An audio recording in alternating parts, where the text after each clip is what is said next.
নমস্কার, বাংলা সেরা গল্পে সবাইকে জানাই স্বাগত। শুরু করছি আজকের গল্প। আজ পড়ে শোনাব সুনীল গঙ্গোপাধ্যায়ের লেখা গল্প মনীষার দুই প্রেমিক। তাহলে শুরু করি গল্প মনীষার দুই প্রেমিক। আমি মনীষাকে ভালোবাসি, মনীষা আমাকে ভালোবাসে না। মনীষা অমলকে ভালোবাসে। ব্যাপারটা এরকমই সরল, কিন্তু অমল সম্পর্কে আমার একটা দুশ্চিন্তা থেকে যায়। এক বিশাল সন্ধেবেলা দিকচিহ্নহীন মন্থর আলোর মধ্যে অমল ও মনীষাকে যখন আমি পাশাপাশি দেখতে পাই, অমলের চওড়া কবজির ধার ঘেঁষে মনীষার মসৃণতা, সামান্য গ্রীবা তুলে মনীষা রাসবিহারী অ্যাভিনিউকে কৃতজ্ঞ ও ধন্য করে, আমি তখন একটা তৃপ্তির নিঃশ্বাস ফেলি। যাক, একই বাতাসের মধ্যে তো আমরা আছি। অমল, তুমি সৎ হও, আরও বড় হও, কতখানি দায়িত্ব এখন তোমার উপর। অমল, তুমি পারবে তো? নিশ্চয়ই পারবে, কেন পারবে না? আমি সর্বান্তকরণে তোমাকে সাহায্য করব। অমল বিমান চালায়। ভোরবেলা একটা স্টেশন ওয়াগন এসে অমলের বাড়ির সামনে হর্ন দেয়। অমল বেরিয়ে আসে। তখনও চোখে মুখে ঘুম, কিন্তু সাদা পরিচ্ছদে তাকে কি সুন্দর দেখায়। দাড়ি কামাবার পর অমলের গালে একটা নীলচে আভা পড়ে। ঠোঁট দুটি ওর ভারী পাতলা। সিগারেট ঠোঁটে চেপে কথা বলবার চেষ্টা করে বটে, কিন্তু মাঝে মাঝে টুপ করে সিগারেটটা খসে পড়ে যায়। স্টেশন ওয়াগনে উঠে অমল ফের নিজের বাড়ির 3 তলার জানলার দিকে তাকায়। একটু পরেই দমদম থেকে অমল ইস্তাম্বুল উড়ে চলে যাবে, আবার ফিরেও আসবে।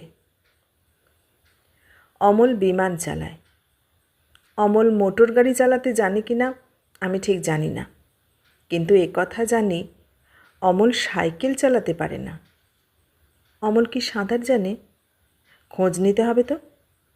সাইকেল ও সাঁতার দুটোই আমি জানি। দেওঘর থেকে ত্রিকুট পাহাড় পর্যন্ত সাইকেল চালিয়ে গিয়েছিলাম একবার। গিরিডিতে উশ্রী জলপ্রপাতে একবার সাঁতার কাটতে গিয়ে স্রোতের টানে পড়ে বহুদূর ভেসে গিয়েছিলাম। বাঁচব এমন আশা ছিল না, তবুও তো বেঁচে গেছি। কিন্তু ছি ছি, এইসব আমি কি ভাবছি? আমি কি গর্ব করব নাকি এ নিয়ে? ভ্যাট, সাইকেল কিংবা সাঁতার জানা এমন কিছুই না। ও তো কত হেঁজি পেঁজি লোকেও জানে। কিন্তু অমল বৈমানিক, দৃঢ় স্বাস্থ্যময়, গৌরবর্ণ উজ্জ্বল মুখ। অমল নীলিমার বুক চিরে রূপালী বিমান নিয়ে উড়ে যায় ইস্তাম্বুল কিংবা সাও পাওলে বন্দর পর্যন্ত, আবার ফিরে আসে। কিন্তু অমল, তোমাকে আরও মহীয়ান হতে হবে। সবার চোখে পড়ে না, কিন্তু আমি জানি, একটু ভালো করে লক্ষ্য করলেই দেখা যাবে মনীষার পা পৃথিবীর মাটি ছোঁয় না। এই ধুলোবালির নোংরা পৃথিবী থেকে কয়েক আঙুল উঁচুতে সে থাকে। মনে আছে সেই বৃষ্টির দিনের কথা? একটু আগেও রোদ ছিল, হঠাৎ সব মুছে গিয়ে খয়েরি রঙের ছায়া পড়ল সারা শহরে। আকাশ ভেঙে বৃষ্টি এলো। আমি ছুটে একটা গাড়ি বারান্দার নিচে দাঁড়ালাম। দেখতে দেখতে রাস্তায় হাঁটু সমান জল জমল। গাড়ি ঘোড়া অচল হলো। বৃষ্টির তখনও সমান তেজ। জলের ছাঁটে ভিজে যাওয়া সিগারেট টানতে যেরকম বিরক্তি, সেই রকম বিরক্ত বা বিমর্ষভাবে আমি দীর্ঘক্ষণ বৃষ্টি থামার অপেক্ষায় ছিলাম। এমন সময় মনীষাকে দেখতে পাই। দুজন সঙ্গীর সাথে সে জল ভাঙতে ভাঙতে উচ্ছল হয়ে আসছে। আমাকে ডাকতে হয়নি, মনীষাই সব জায়গায় সকলকে প্রথম দেখতে পায়। মনীষাই আমাকে দেখে চেঁচিয়ে বলল, এই বরুণদা, একা একা দাঁড়িয়ে আছেন কেন? আসুন আসুন, চলে আসুন, আজ বৃষ্টিতে ভিজব। জলের মধ্যে মানুষ ছুটতে পারে না, কিন্তু আমার ইচ্ছে হলো ছুটে যাই। একটু আগেও গায়ে সামান্য জলের ছাঁট অপছন্দ করছিলাম, কিন্তু তখন মনে হলো হাঁটু গভীর জলে সাঁতার কাটি। সখী দুজন ইডেন হসপিটাল রোডের হস্টেলে চলে গেল। আমি আর মনীষা মাঝ রাস্তা দিয়ে হাঁটছি জল ভেঙে ভেঙে। তখনও অঝোরে বৃষ্টি। সারা রাস্তায় কেউ কোথাও নেই। সব পায়রারা খোপে ঢুকে গেছে। চুপচুপে ভিজে গেছি আমরা দুজনে। মনীষার কানের লতিতে মুক্তোর দুলের মতন টলটল করছে এক ফোঁটা জল। এইমাত্র সেটা খসে পড়ল। সেদিনই আমি বুঝতে পেরেছিলাম মনীষা অন্য কারুর মতো নয়। এই চেনা পৃথিবী, এই নোংরা জলকাদা, রাস্তার গর্ত, ভেসে যাওয়া মরা বেড়ালছানা, এসবের মধ্যে থেকেও মনীষা এত আনন্দ পাচ্ছে কী করে? বেড়াতে গেলে মানুষ এমন আনন্দ পায়। মনীষা যেন অন্য গ্রহ থেকে এখানে দুদিনের জন্য বেড়াতে এসেছে। আমরা এখানকার শিকড় প্রথিত অধিবাসী। অনেক কিছুই আমাদের কাছে একঘেয়ে হয়ে গেছে। মনীষার কাছে সব কিছুই নতুন এবং আনন্দোজ্জ্বল। বৃষ্টির মধ্যে হাঁটতে হাঁটতে আমরা ওয়েলিংটন পর্যন্ত চলে আসি। এই সময় ট্যাক্সি পাওয়া কত কঠিন, কিন্তু একটা খালি ট্যাক্সি এসে আমাদের পাশে দাঁড়ায়। বিশাল আকার ড্রাইভার কৃতদাসের মতন বিনীত ভঙ্গিতে মনীষার দিকে চেয়ে বলে, আসুন। যেন তার নিয়তি তাকে মনীষার কাছে পাঠিয়েছে, তার আর উপায় নেই। মনীষা হঠাৎ আবিষ্কারের মতন আনন্দে আমার দিকে তাকিয়ে বলে, এবার ট্যাক্সি চড়বেন?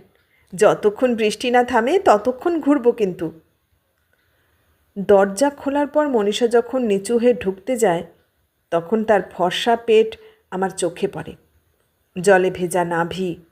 দার্জিলিংয়ের কুয়াশায় আমি একদিন এই রকম চাঁদ দেখেছিলাম। আঁচল নিংড়ে মুখ মুছতে মুছতে মনীষা বলে, আহ, যা ভালো লাগছে আজ। এই বরুণদা, আপনি অত গম্ভীর হয়ে আছেন কেন?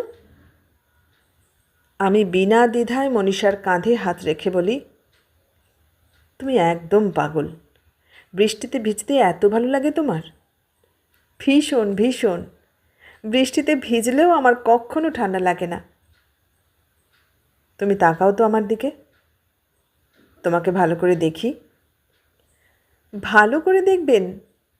আমি পাগল না আপনি পাগল? তাহলে দুজনেই।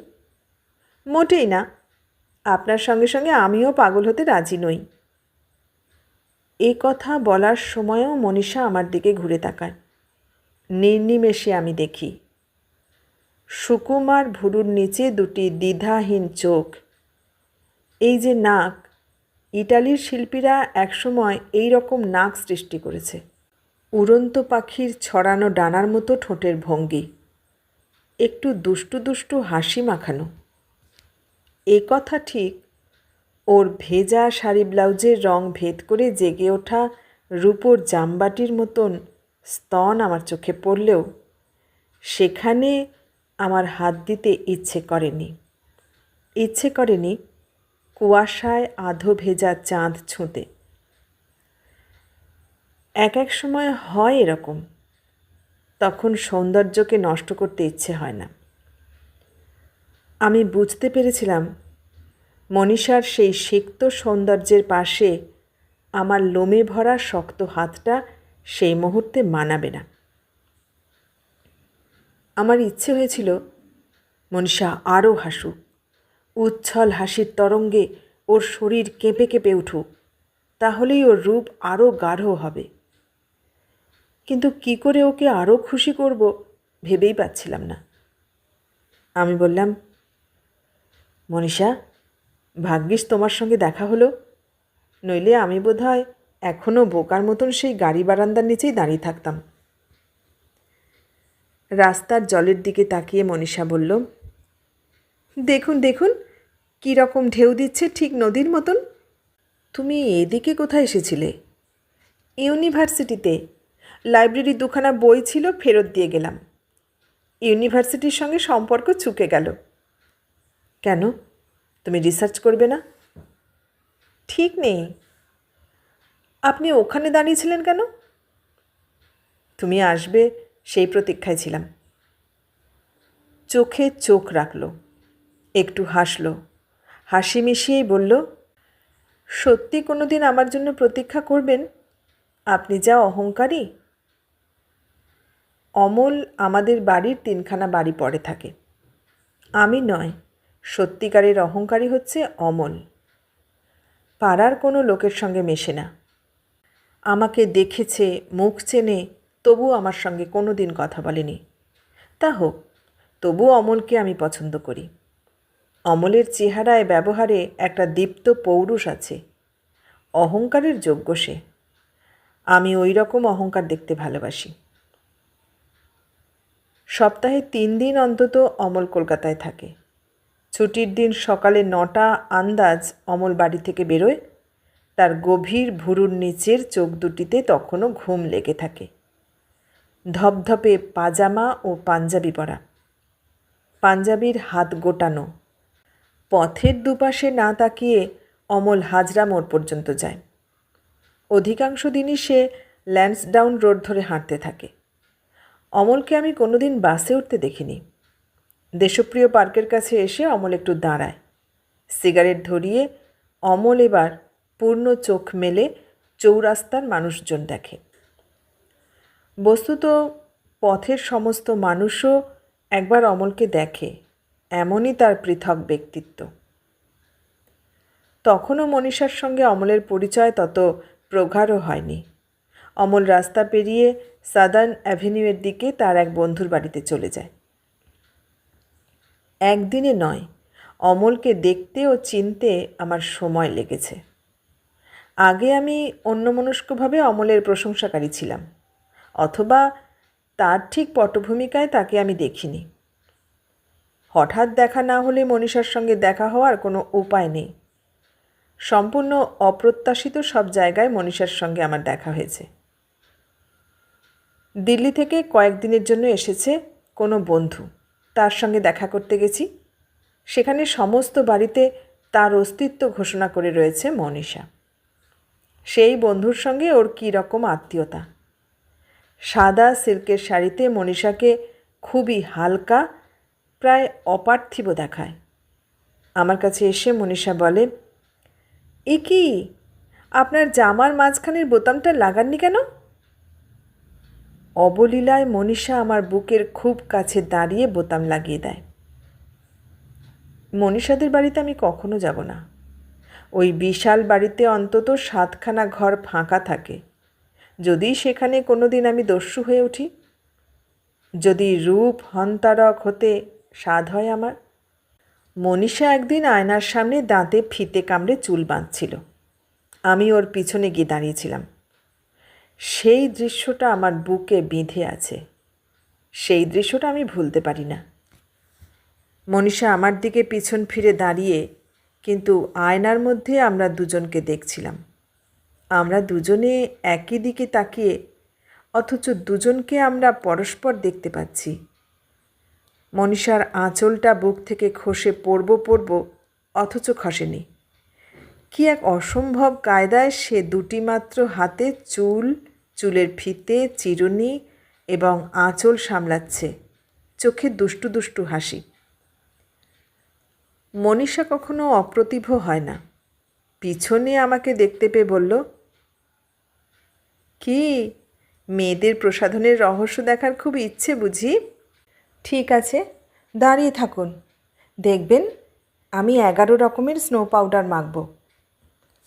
আমি বললুম, ওরে বাবা, এত সাজ পোশাক! কোথাও বেড়াতে যাবে বুঝি? কোথায়? ছাদে।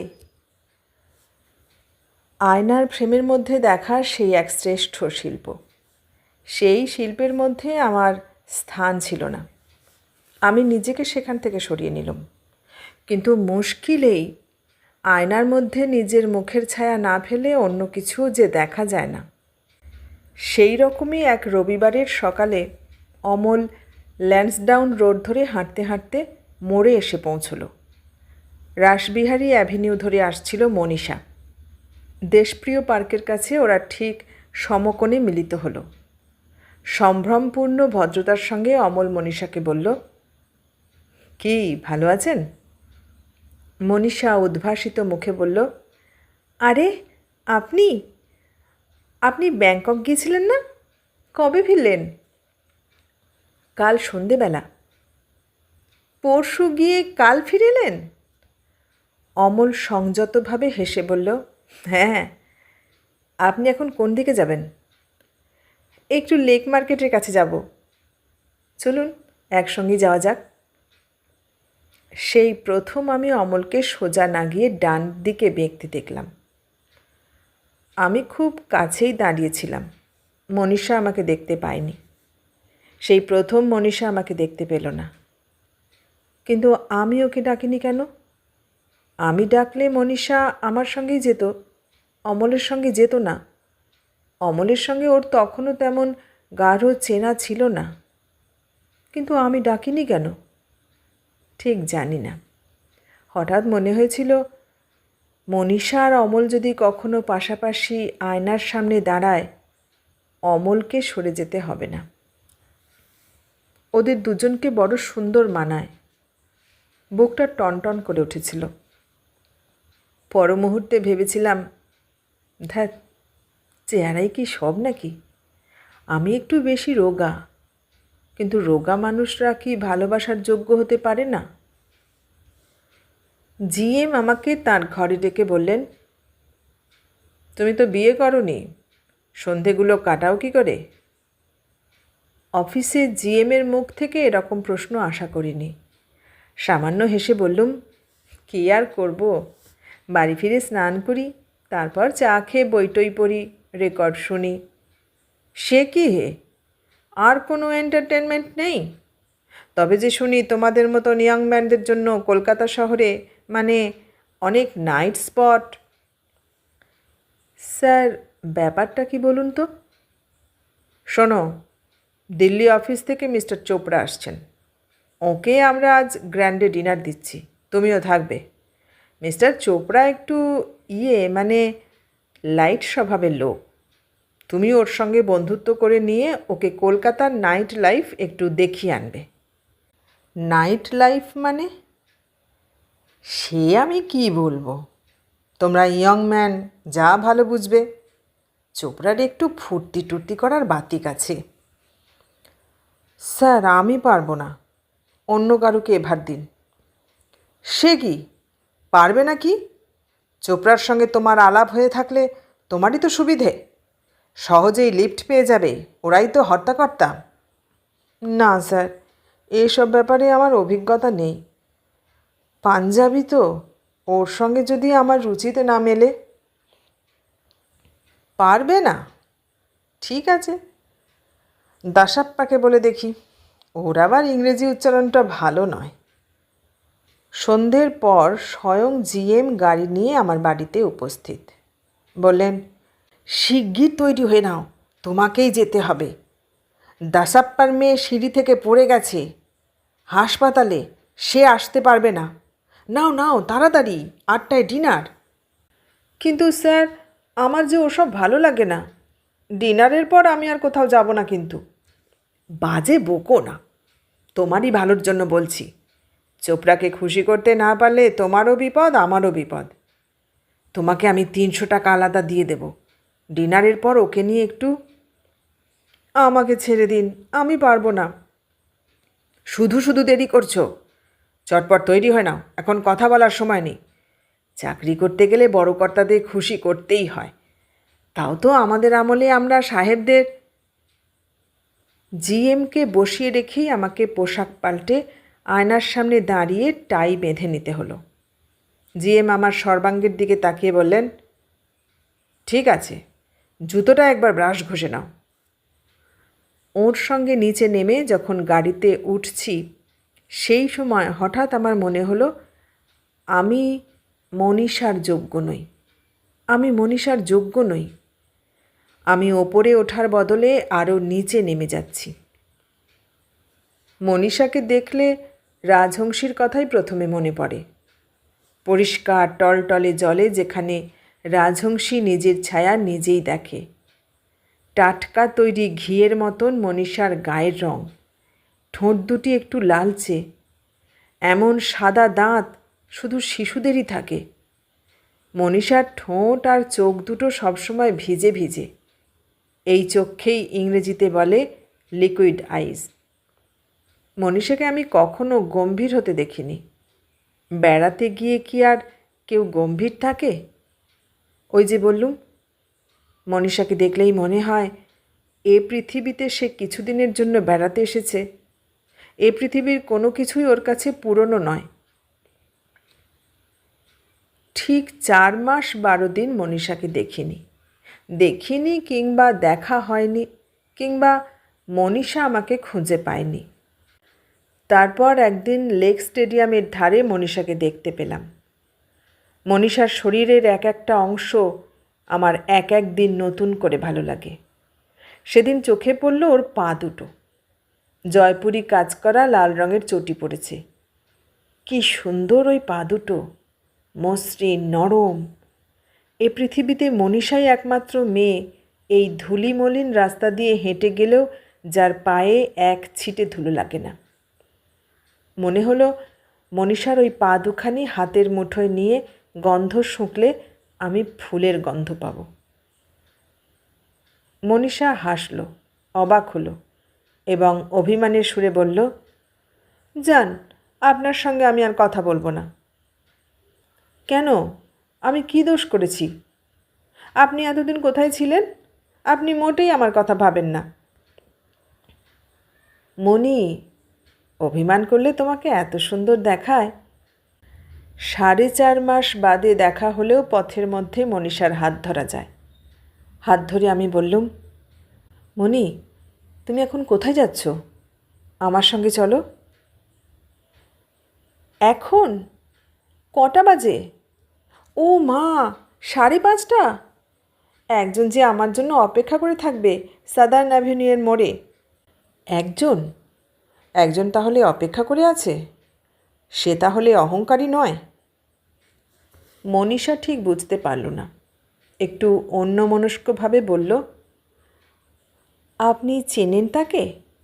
অমল রায়। চলুন না, আপনিও আমার সঙ্গে চলুন, উনি দাঁড়িয়ে থাকবেন।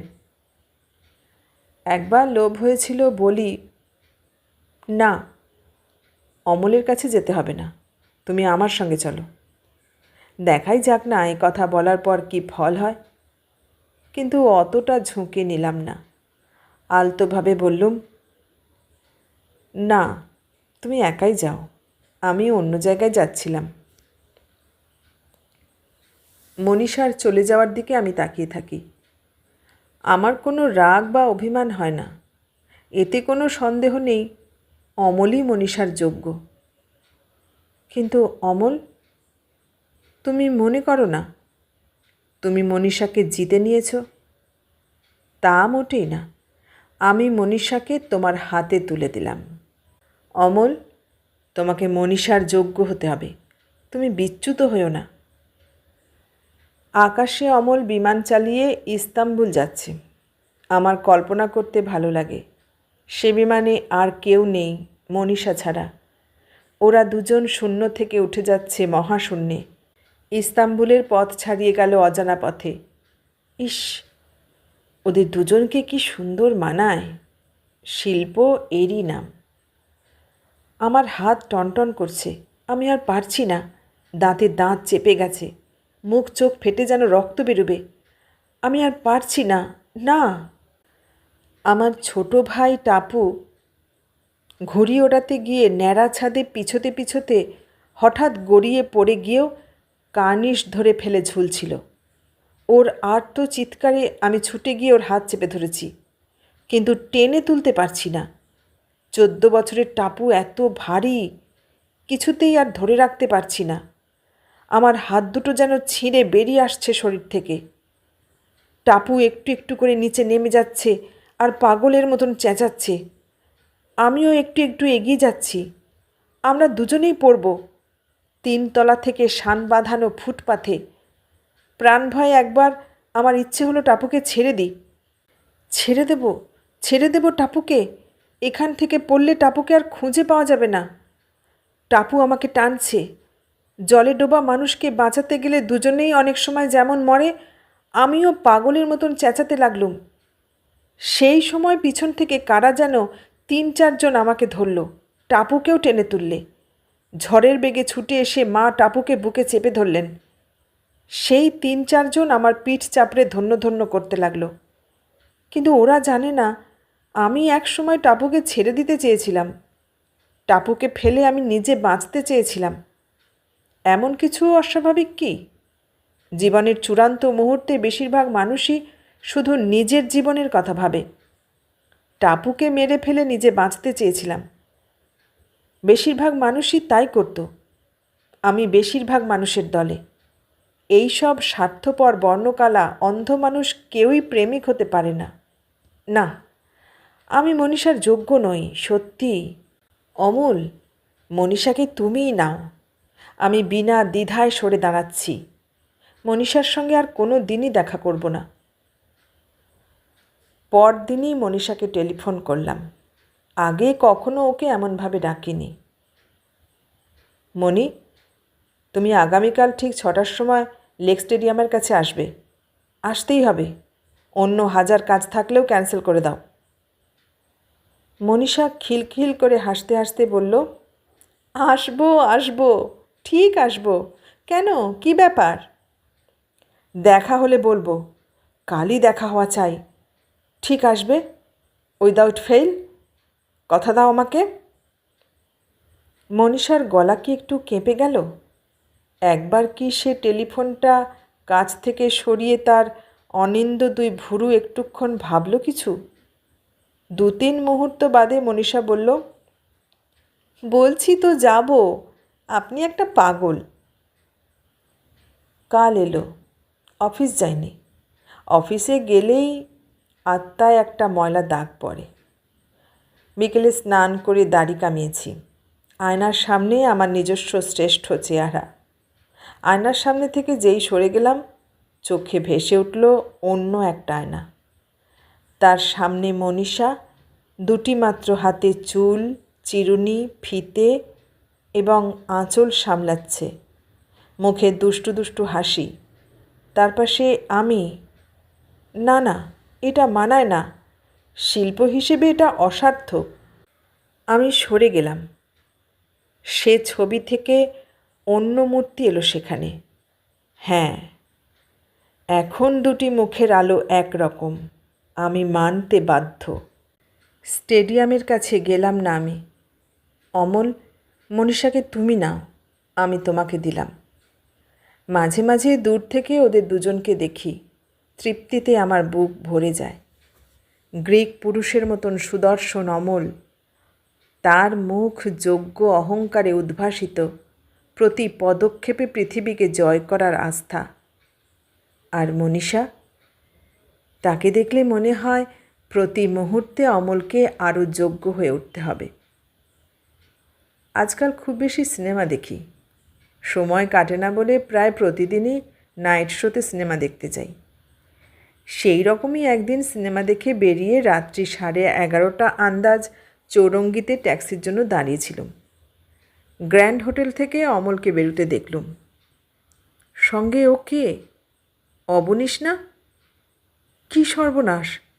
অবনীশের সঙ্গে অমলের চেনা হলো কি করে? খুব যেন বন্ধুত্ব মনে হচ্ছে। অমলের পা টলছে একটু। মদ খেয়েছে। তা খাক না, পাইলটের কাজ করে। ওকে কত দেশে যেতে হয়, কত লোকের সঙ্গে মিশতে হয়। মদ খাওয়া এমন কিছু দোষের নয়। কিন্তু পা না টললেই ভালো ছিল। অবনীশের সঙ্গে এত বন্ধুত্ব হলো কি করে? অবনীশ সেনগুপ্ত তো সাংঘাতিক লোক। বড় লোকের ছেলেদের বখানোই ওর কাজ। খুব সুন্দর চটপটে কথা বলে, কথার মোহে ভুলায়। বড় বড় হোটেলে এসে মদ খাওয়ার সঙ্গী হয়, তারপর নিজের বাড়ির জুয়ার আড্ডাতে টেনে নিয়ে যায়। এলগিন রোডে ওর কুখ্যাত জুয়ার আড্ডা। জুয়ার নেশা ধরিয়ে অবনীশ সেই সব ছেলেদের সর্বশান্ত করে ছাড়ে। আমি একদিন মাত্র ওর পাল্লায় পড়েছিলাম। অমলকে দেখে তো মনে হচ্ছে অবনীশের সঙ্গে খুব বন্ধুত্ব। রাস্তায় গলা জড়াজড়ি করে দুজনে ওপাশে অমলের গাড়িতে উঠল। অমল নতুন গাড়ি কিনেছে। অমল নিশ্চয়ই অবনীশের স্বরূপ জানে না। পরদিন এলগিন রোডে অবনীশের বাড়িতে আমি হাজির হলুম। দরজা খুলল, অবনীশের শয়তানি কাজের যোগ্য সঙ্গিনী তার স্ত্রী স্বরূপা। স্বরূপার মোহিনী ভঙ্গি অগ্রাহ্য করে আমি অবনীশকে ডাকলুম এবং বিনা ভূমিকায় বললুম, আপনি নিশ্চয়ই জানেন লালবাজারের ডিসিডিডি আমার মেসোমশাই হন। আমি আপনার এই বেআইনি জুয়োর আড্ডা এক্ষুনি ধরিয়ে দিতে পারি। লোকাল থানায় ঘুষ দিয়ে পার পেলেও লালবাজারকে এড়াতে পারবেন না। কিন্তু সেসব আমি করব না, একটি মাত্র শর্তে। আপনি অমল রায়ের সংসর্গ একেবারে ত্যাগ করবেন, তার ছায়াও মারাবেন না। সে এখানে আসতে চাইলেই তাকে বাধা দেবেন। মোট কথা, অমল রায়কে কোনো দিন আমি এ বাড়িতে দেখতে চাই না। কি রাজি? অবনীশ হতভম্ব হয়ে আমার মুখের দিকে চেয়ে রইল। তারপর আস্তে আস্তে বলল, আচ্ছা রাজি, কিন্তু অমল রায় আপনার কে হয়? আমার অত্যন্ত নিকট আত্মীয় সে, কিন্তু আমি যে আপনার কাছে এসেছিলাম এ কথাও তাকে বলতে পারবেন না। আমি নিজে কখনো বাজার করতে যাই না। দু একদিন গিয়ে দেখেছি আমি একেবারেই দরদাম করতে পারি না, আমায় সবাই ঠকায়। তবু হঠাৎ একদিন বাজারে যাবার শখ হলো। বাজারে অমলের সঙ্গে দেখা হলো। আশ্চর্য যোগাযোগ। অমল নিশ্চয়ই কোনো দিন বাজার করে না, বাজার করা টাইপ ও নয়। যে লোক এক একদিন এক এক দেশে থাকে, সে আজ ল্যান্সডাউন রোডের বাজারে এসেছে নিছক কৌতুকের বশেই নিশ্চয়ই। চাকরকে নিয়ে অমল খুব কেনাকাটি করছে। অমল যে প্রত্যেকটা জিনিসই কিনতে খুব ঠকছে এই বিষয়ে আমি নিশ্চিত এবং বেশ মজা লাগলো। অলক্ষ্যে আমি ওর দিকে নজর রাখছিলাম। কাদা প্যাচ প্যাচ করছে বাজারে। অমলের পায়েও কাদা লেগেছে, ঘামে ভিজে গেছে পিঠ। একটুর জন্য আমি অমলকে হারিয়ে ফেলেছিলাম। হঠাৎ শুনতে পেলুম টমেটোর দোকানে কি একটা গোলমাল। তাকিয়ে দেখি সেখানে অমল। রাগে তার মুখখানি টকটকে লাল। অমল বেশ চিৎকার করে কথা বলছে। আমি সেদিকে এগিয়ে গেলুম। অমল একবার তরকারিওয়ালাকে বলল, এক চড় মেরে তোমার দাঁত ভেঙে দেব। অমল চড় মারার জন্য হাতও তুলেছে। আমি দারুণ আঘাত পেলুম এই দৃশ্য দেখে। মনে মনে বললুম, ছি ছি অমল, এমন ব্যবহার তো তোমাকে মানায় না। তরকারিওয়ালাকে চড় মারাটা মোটেই রুচিসম্মত নয়। তার যতই দোষ থাক। যাক, হয়তো অমল বেশি রাগের মাথাতেই। আমি গিয়ে অমলের পাশে গিয়ে দাঁড়ালুম, মৃদু স্বরে বললুম, অত মাথা গরম করবেন না, তাতে আপনারই। অমল আমার দিকে তাকালো, চেনার ভাব দেখালো না, কিন্তু আমাকে একজন সাহায্যকারী হিসেবে ভেবে নিয়ে বলল, বুঝলেন তো, আজকাল এইসব রাস্কেলদের এমন বার বেড়েছে, যা মুখে আসবে তাই বলবে। আমি আরও আঘাত পেলুম। তরকারিওয়ালারও একটা আত্মসম্মান আছে, সেখানে আঘাত দেওয়া তো অমলের উচিত নয়। আমি কথায় কথায় ভুলিয়ে অমলকে সেখান থেকে সরিয়ে নিয়ে গেলাম। এসব ছোটোখাটো ব্যাপার ধর্তব্য নয়। অবশ্য অমলের তো এসব অভ্যেস নেই, হঠাৎ মেজাজ হারিয়ে ফেলেছিল। ইস, তরকারিওয়ালা উল্টে যদি ওকে একটা খারাপ গালাগাল দিয়ে বসতো। অন্ধ ভিখারিকে পেরিয়ে গিয়েও মনীষা আবার ফিরে আসে। তারপর ব্যাগ খুলে মনীষা যখন ঝুঁকে তাকে পয়সা দেয়, তখন মনে হয় মনীষা শুধু ওকে পয়সাই দিচ্ছে না, তার সঙ্গে নিজের আত্মার একটা টুকরোও দিয়ে দেয়। মনীষা, তোমার এত বেশি আছে যে অমলের ছোটোখাটো দোষ তাতে সব ঢেকে যাবে।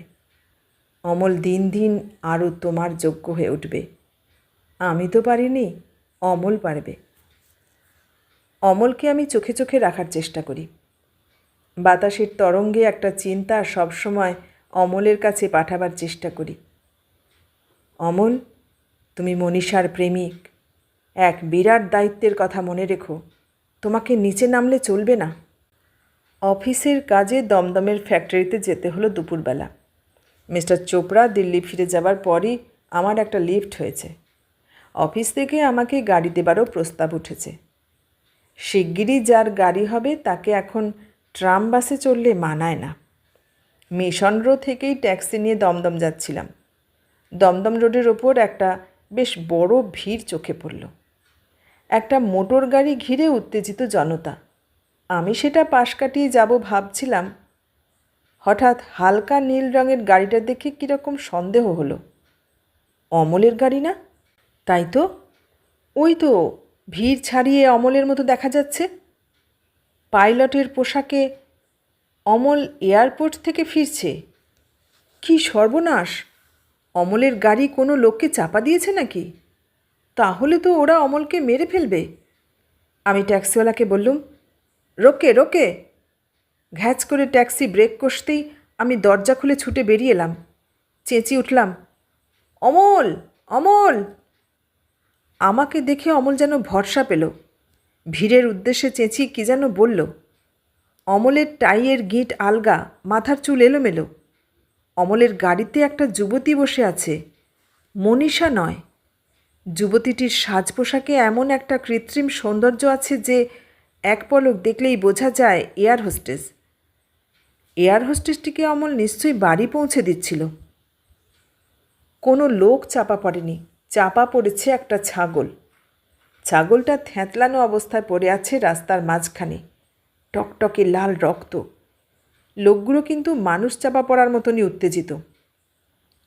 অমল চেঁচিয়ে বলল, যার ছাগল সে সামলাতে পারেনি কেন? রাস্তাটা কি ছাগল চড়াবার জায়গা? ক্রুদ্ধ জনতা চেঁচিয়ে বলল, অত তেজ দেখাবেন না, মোটর গাড়ি আছে বলে ভারী ফুটানি, দে না শালাকে দুঘা।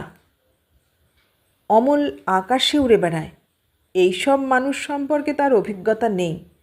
আমি হাঁপাতে হাঁপাতে অমলের পাশে গিয়ে দাঁড়িয়ে বললুম, না না, আমাদের আরেকটু সাবধান হওয়া উচিত। আমরা এই ছাগলটারই দাম যদি দিই। আমরা কথাটা আমি ইচ্ছে করেই বললুম, কেননা ছাগলটার দাম 40-50 টাকা হবে নিশ্চয়ই। অমলের কাছে দৈবাত সে টাকা নাও থাকতে পারে, আমার কাছে দৈবাত আছে। টাকাটা আমি তক্ষুনি বার করে দিতে পারতুম, কিন্তু দিলুম না। তাতে নিশ্চয়ই অমলের অহংকারে লাগবে। আগে দরদাম ঠিক হোক, তারপর না হয় আমি অমলকে ধার দেবার প্রস্তাব করব। আমাকে না চেনার ভান করলে কি হয়? অমল আমাকে ঠিকই চেনে, অন্তত এক পাড়ার লোক হিসেবে চেনে। অমল রুক্ষ গলায় বলল, কেন দাম দেবো কেন? আমি রাস্তার মাঝখান দিয়ে আসছিলাম, হর্ন দিয়েছি। উনি হর্ন দিয়েছেন? ছাগলকে হর্ন দিয়েছেন? ক্যাটদানি কত! পাশে মেয়ে ছেলে নিয়ে দিনরাত্রির জ্ঞান নেই। আমি অমলের বাহুতে চাপ দিয়ে অনুনয়ের সুরে বললুম, না না, দাম দেওয়াই উচিত আমাদের। যার ছাগল তার তো ক্ষতি হয়েছে ঠিকই। কত দাম? ছাগলটার কত দাম বলুন? ছাগলের মালিক কাছেই ছিল। সে বলল, 100 টাকা। অমল বলল, 100 টাকা? একটা ছাগলের দাম 100 টাকা? অন্যায় জুলুম করে। তবু তো কম করে বলেছি, অন্তত 18 কেজি মাংস হবে বারাসাতের হাটে বেচলে। আমি অমলকে মৃদুস্বরে জানালুম, আমার কাছে টাকা আছে। অমল রুক্ষভাবে বলল, টাকা থাকা না থাকার প্রশ্ন নয়, জুলুম করে এরা। লোকগুলো এবার আরও গরম হয়ে উঠেছে, ক্রমশ আমাদের গা ঘেঁষে আসছে। শুরু হয়েছে গালাগালি। এসব সময় কি সাংঘাতিক কাণ্ড হয় অমলের ধারণা নেই। ওরা আমাদের সবাইকে মেরে গাড়িতে আগুন জ্বালিয়ে দিতে পারে। অমলও এবার যেন একটু বিচলিত হয়ে বলল, ঠিক আছে, কত টাকা দিতে হবে? কত টাকা? আমি বললুম, দাঁড়ান, আপনি চুপ করুন, আমি দরদাম ঠিক করছি। ভিড়ের মধ্যে 2-3 জন লোক একসঙ্গে কথা বলছিল। আমি তাদের উত্তর দিচ্ছিলাম। হঠাৎ দারুণ চিৎকার শুনলাম, পালাচ্ছে পালাচ্ছে শালা, এই শালাকে ছাড়িস না, ধর ধর। নিজের চোখকেও বিশ্বাস করতে পারছিলাম না। হঠাৎ একটা সুযোগে অমল গাড়িতে উঠে স্টার্ট দিয়ে দিয়েছে। ভিড় ভেদ করে ঊর্ধ্বশ্বাসে পালিয়ে গেল, আমার দিকে তাকালোও না। একদল লোক হৈ হৈ করে ছুটে গেল সেই গাড়ির দিকে, আর একদল আমার কলার চেপে ধরল। অমলের গাড়িকে আর ধরা গেল না। আমি দুবার শুধু অমল অমল বলে চেঁচিয়েই হঠাৎ চুপ করে গেলাম। কিন্তু মনে মনে আমি কাতরভাবে আর্তনাদ করতে লাগলুম, অমল, তুমি যেও না, তুমি যেও না, এ কাপুরুষতা তোমাকে মানায় না। তুমি মনীষার প্রেমিক, তোমার মধ্যেও এই দীনতা দেখলে আমি তা সহ্য করব কি করে? অমল, তুমি মনীষার এমন অপমান করো না, তাহলে যে প্রমাণ হয়ে যাবে এ পৃথিবীতে আর একজনও যোগ্য প্রেমিক নেই মনীষার। এতক্ষণ শুনলেন সুনীল গঙ্গোপাধ্যায় লেখা গল্প মনীষার দুই প্রেমিক। কেমন লাগলো গল্পটা? ভালো লাগলে লাইক, কমেন্ট, শেয়ার করবেন। আর নতুন বন্ধু হলে সাবস্ক্রাইব করার অনুরোধ রইল। সবাইকে অনেক ধন্যবাদ জানিয়ে আজ এখানেই শেষ করলাম।